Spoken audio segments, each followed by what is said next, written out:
রাসূলের আনুগত্য করো। তাইলে প্রিয় নবী সাল্লাল্লাহু আলাইহি ওয়াসাল্লাম আমাদের জন্য তিনি এসেছেন, কি উদ্দেশ্যে আসছেন? আমরা যেন তার আনুগত্য করি। কি উদ্দেশ্যে বলেন না? লাকাদ মান্নাল্লাহু আলাল মুমিনিনা ইয বাআসা ফীহিম রাসূলাম মিন আনফুসিহিম। আল্লাহ বলেন, মুমিনরা জানো না তোমরা, তোমাদের উপরে আমি আল্লাহ কত বড় দয়া করছি।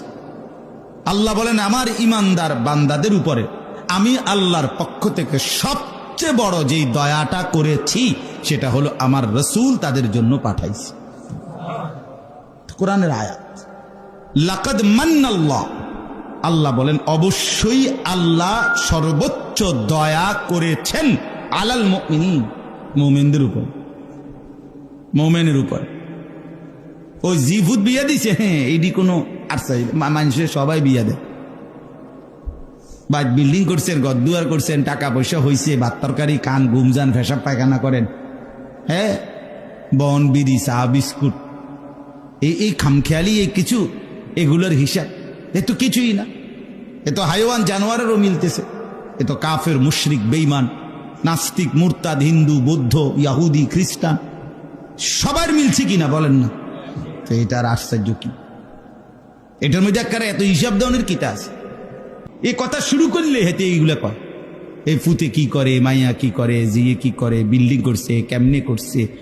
এরপরে আরেকজনে পারে আমি তো ধরা খাইছি দরজা দিয়া কাঠ দিয়া। তুই বেটা পুরাই ধরা খাইছ, বেটা দরজা দিয়া না, তুই পুরা বিল্ডিং দিয়ে ধরা খাইছ।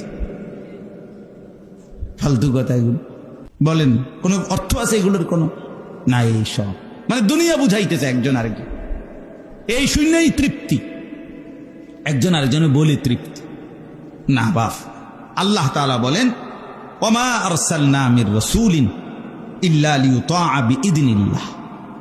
আল্লাহ তাআলা বলেন রাসূল পাঠিয়েছি শুধুই আনুগত্যের জন্য। বলেন কি জন্য?